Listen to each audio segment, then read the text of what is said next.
وہ کسی کے رشتہ داروں کو دے دیے جائیں یا کسی ملازمین کو دے دیے جائیں مختلف محکموں کے، اس کا حل نکالنا تو اس حکومت کی ذمہ داری ہے۔ مجھے موقع دیں گے بات کرنے کا؟ دیکھیں، ہلو جی مرغوب صاحب سن رہے ہیں ہم۔ اس میں دیکھیں ایک اسکیم لانچ ہوئی ہے ماضی کے اندر کہ بونافائیڈی انفارمر کی، کہ آپ نشاندہی کریں سرکاری اہلکار کے جی یہ غیر قانونی پلاٹ ہے تو وہ اس کو ایز اے ریزیڈنٹ الاٹ کر دیا جاتا ہے۔ ہم اس کو بہت جلد نا اسکیم کو ختم کرنے جا رہے ہیں، تاکہ یہ جو ایک اس قسم کی میل پریکٹس چل رہی ہے یہ ٹھیک نہیں ہے، جس میں اقربا پروری یا آپ سمجھ لیں کہ کسی کی فیور ہو رہی ہے، اس کو ہم نے دیکھا ہے، ایگزامن کیا ہے، اس کو ہم ختم کر رہے ہیں۔ لیکن دوسری بات یہ ہے کہ 2+2 غلط کبھی بھی صحیح نہیں ہو سکتی، کہ ہمیں جو ہے نا سمجھنا چاہیے اس بات کو۔ لیکن جہاں تک یہ بات آپ نے کہی ہے، میں نے اسے نمبر آف کیسز دیکھے ہیں، ہم سمجھتے ہیں کہ ہم پبلک میں سے ہیں، انسانی ہمدردی کی بنیاد پر ان معاملات کو دیکھنا ہے، اس کو ہم ایگزامن کر رہے ہیں اور اس کا کوئی اچھا سلوشن دیکھنے کی کوشش کر رہے ہیں کہ جس کے اندر یہ قانونی تقاضے بھی پورے ہو جائیں اور جو انسانی ہمدردی کے تقاضے ہیں ان کو بھی پورا کر کے جو سادہ لوگ عوام کے ساتھ جہاں پر زیادتی ہوئی ہے اس کے لیے کوئی درمیانی راستہ نکالیں۔ اس کے اوپر ہم ورکنگ کر رہے ہیں اور انشاءاللہ یہ بالخصوص جو ویڈو کوٹا ہے، یہ چھوٹے پلاٹس ہیں جو 2.5 مرلے 3 مرلے کے ہیں، اس کو ہم پرائرٹی دیں گے۔ ٹھیک ہے، بہت شکریہ۔ وائس چیئرمین LDA مرغوب صاحب ہمارے ساتھ موجود تھے، اپنے موقف سے ہمیں آگاہ کر رہے تھے۔ ان کا یہی کہنا ہے کہ ہم بہتر حل کی جانب جا رہے ہیں۔ ٹھیک ہے، اگر آپ لوگوں کی بات کی وجہ سے یا آپ لوگوں نے اپنا فائدہ دیکھنے کی وجہ سے وہ پلاٹس ان کو الاٹ کر دیے ہیں، اس میں ان کا بھی نقصان ہے اور اب نقصان حکومت کا بھی ہو رہا ہے، اس کا کوئی بہتر حل سامنے لے کے آنا چاہیے۔ ناظرین، خبر یہ ہے کہ کراچی میں محکمہ اوقاف کے اربوں روپے مالیت کی پراپرٹیز کوڑیوں کے بھاؤ کرائے پر دینے کا انکشاف سامنے آیا ہے۔ سندھ بھر میں 2200 دکانیں اور 10,831 ایکڑ زمین اور گوداموں پر 62 افراد کئی سالوں سے قابض تھے اور محکمہ اوقاف کو من چاہا کرایہ دے رہے ہیں، اور اب اس پر سندھ حکومت نے نوٹس لے لیا ہے۔ تمام زرعی اور کمرشل زمین اور دکانوں کی اوپن نیلامی کرنے کا فیصلہ کیا گیا ہے۔ بتانے کے لیے کراچی اسٹوڈیو سے ہمیں جوائن کیا زاہد کوکھر نے۔ جی زاہد، سب سے پہلے تو بتائیں کہ یہ کیا معاملہ ہے اور آخرکار یہ لوگ اتنے عرصے سے کیسے زمینوں اور دکانوں پر قابض رہے ہیں؟ جی بہت شکریہ آپ کا، اور بدقسمتی کی بات ہے کہ کوئی آج کی بات نہیں ہے، مگر کئی سالوں سے، کوئی 15 20 25 سالوں سے، اس سے بھی زیادہ عرصہ ہو گیا ہے، اور یہ پراپرٹیز جو ہیں وہ ایسے ہی جو لوگ ہیں ان کے قبضے میں ہیں، اور محکمہ لگے سے رہا تھا کہ سو رہا تھا، اور یا تو محکمے کے جو افسران ہیں، اور یہ جو ظاہری بات ہے کہ ان کی ملی بھگت کے بغیر ایسا ممکن ہی نہیں ہے کہ یہ معاملہ ہو۔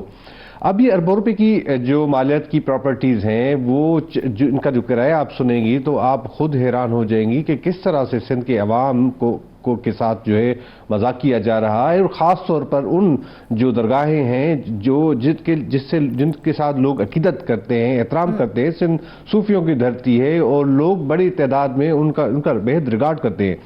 بہرحال اب جو معاملہ ہے کہ جو مجموعی طور پر جتنی پراپرٹیز ہیں ان کو اگر ہم دیکھیں گے کہ وہ ان کے رینٹ جو ہے، ان کے جو کرایہ ہے وہ اتنا کم ہے کہ بندہ سوچ بھی نہیں سکتا ہے۔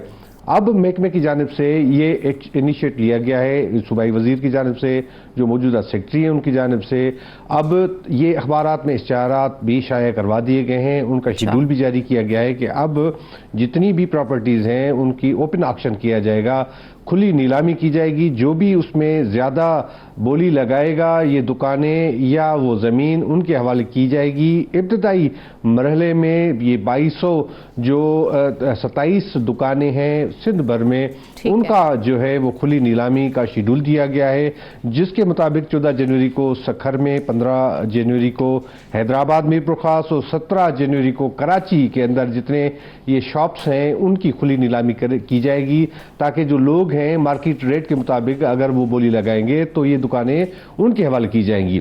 دوسری جانب جب ہم دیکھتے ہیں کہ اتنی بڑی زمین جو ہے وہ بھی زرخیز زمین کہ جو 10,000 ایکڑ کے قریب ایکڑ جو ہے وہ زمین ہے، وہ بھی اسی طرح سے انہوں نے دی ہوئی ہے۔ 10,831 ایکڑ زمین جو ضلع ٹھٹہ، میرپور خاص، سجاول اور دادو میں یہ قائم ہے۔ بدقسمتی کی بات ہے کہ وہ کئی سالوں سے وہ لوگ جو ہیں، وہ جو مختلف بااثر لوگ ہیں، ظاہر ہے اس میں حکومتی بااثر شخصیات بھی شامل ہیں، ان میں وہ ان کے حوالے کی گئی ہیں، اور ان کا جو کرایہ ہے 2 سے 3 ہزار روپے ایکڑ سال میں یہ زمین جو ہے وہ دی گئی ہے ان کو اور یہ سرکاری خزانے میں جمع کراتے ہیں. اسی طرح سے جو ہم نے دکانوں کا ذکر کیا تھا تو وہ بھی 7,000 روپیہ پر منتھ جو ہے وہ ماہانہ دیا جاتا ہے. حالانکہ مارکیٹ ریٹ اگر دیکھا جائے تو کم سے کم 40-50 ہزار روپے وہاں کے ارد گرد کی دکانیں جو ہیں پرائیویٹ لوگوں کی ہے وہ کرائے پر دی ہوئی ہیں, مگر محکمے کو یہ صرف 5,000-7,000 روپے ادا کر رہے ہیں. ایک اچھا فیصلہ کیا گیا کہ چلیں جی نیلامی کی جائے گی, لیکن سوچنے والی بات یہ ہے کہ اگر زمینوں اور دکانوں کی کھلی نیلامی ہو بھی جاتی ہے تو کیا قابض لوگ آسانی سے قبضہ چھوڑ دیں گے, جس طرح سے آپ بتا رہے ہیں کہ وہ کافی بااثر افراد ہیں؟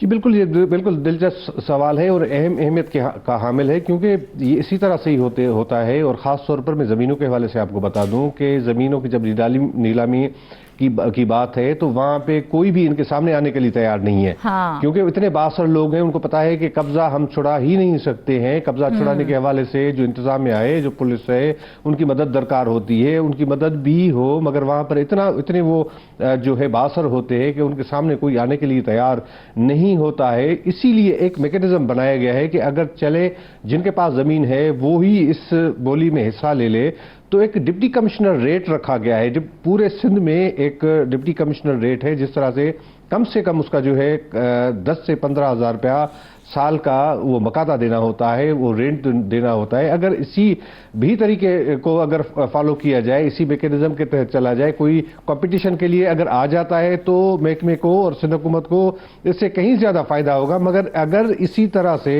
یہ کامیاب ہو جاتے ہیں تو کم سے کم 40 سے 45 کروڑ کم سے کم سال میں ملیں گے محکمے کو, جو اس وقت کوئی 5-10 کروڑ بھی نہیں مل رہے ہیں. تو یہ صرف زمین کے حوالے سے بتا رہا ہوں. تو یہ جو ہے 50 کروڑ روپے بھی ہو سکتے ہیں. دوسری جانب جو بالکل سرکار جو کمرشل دکانیں ہیں ان کا جو معاملہ ہے, کمرشل دکانوں پہ بھی اسی طرح سے ابھی پتہ بھی نہیں ہے کہ جس کے نام پہ دکان الاٹ ہوئی تھی, میرے نام پہ الاٹ ہوئی, میں نے کسی اور کو دے دی, آپ کو دے دی, آپ نے کسی اور آگے سے کسی رینٹ پہ چڑھا دی. اسی طرح سے یہ اصل جو مالک کے بعد 10-15 جو ہے مالک بعد جو ہے وہ ان کے حوالے دکان ہے تو وہ خود بھی نہیں ہوتے, انہوں نے بھی رینٹ پہ چڑھائی ہے. ٹھیک ہے, ہم اس پہ مزید بھی بات کریں گے. اس معاملے کو مزید کے لیے اور اس پر بات کرنے کے لیے اس وقت ہم نے رابطہ کیا ہے سید ریاض علی شاہ شیرازی سے, جو اس وقت ہمارے ساتھ موجود ہیں. بہت شکریہ سر آپ کا. صوبائی وزیر اوقاف و زکوٰۃ سندھ ہیں یہ. سر کیا کہیں گے آپ اس حوالے سے محکمہ اوقاف کی اراضی پر جس طرح سے منمانیاں کی جا رہی ہیں اور من چاہے کرائے دیے جا رہے ہیں, کیا کہیں گے آپ اس حوالے سے؟ Thank you very much madam. بسم اللہ الرحمن الرحیم. سب سے پہلے اللہم صلی علی محمد وعلی محمد. میڈم دیکھیں الحمدللہ جیسے اللہ پاک کی مدد سے ہمارے چیئرمین بلاول بھٹو زرداری صاحب نے مجھے یہ ذمہ داری دی اوقاف زکوٰۃ اور مذہبی امور کی, تو میری یہی کوشش تھی کہ نیک نیتی سے ایمانداری سے ہم اس ڈپارٹمنٹ کو آگے لے کے جائیں.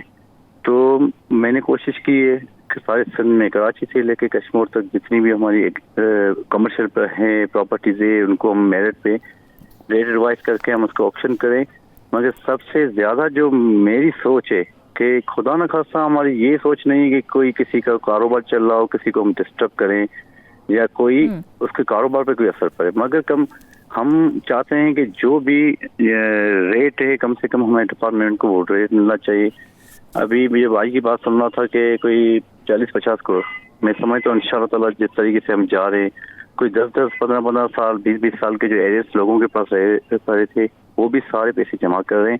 تو انشاءاللہ تعالیٰ یہ امید اللہ پاک میں کہ یہ ڈپارٹمنٹ بہت بہتر ہو جائے گا انشاءاللہ. اچھا, تو شیرازی صاحب کیا کہیں گے آپ, جس طرح سے یہ بھی کہا جا رہا ہے کہ کافی بااثر افراد ہیں جو ان زمینوں کے اوپر قابض ہیں یا ان پراپرٹیز کے اوپر یا دکانوں کے اوپر قابض ہیں, آپ کو لگتا ہے کہ آپ ان سے آسانی سے اب محکمہ اوقاف جو ہے وہ نمٹ سکے گا؟ میڈم ہم نے جب یہ آکشن کیا ہے تو اس میں ٹریورس میں بھی یہ لکھا ہوا ہے کہ ہم کسی کے جن کے پاس ہے جن کا کاروبار چل رہا ہے ان کو ہم ڈسٹرب نہ کریں گے. تو ہماری یہی ہے کہ ہم یہ جو بھی ہمارا آپشن ہے پھر آپشن میں اگر کوئی زیادہ بھی جاتا ہے, ایسے ہم یہ بھی میں نے اپنے سیکرٹری کو بھی کہا ہے, چیف ایڈمنسٹریٹر اوقاف ہم نے ان کو بھی یہ کہا ہے کہ ایسے بندوں کو نہ لائیں کہ بلیک میلنگ کے لیے آ کے لوگوں کے بلیک میلنگ کے لیے بھائی آ کے بیٹھ جائیں کہ بھائی ان کو جو نا اگر آپ یہ نہیں کریں گے تو ہم اتنے پیسے ایسے کہاں ہوتا بھی ہے. اگر کوئی مثال کی بات 1 لاکھ روپے کی چیز ہے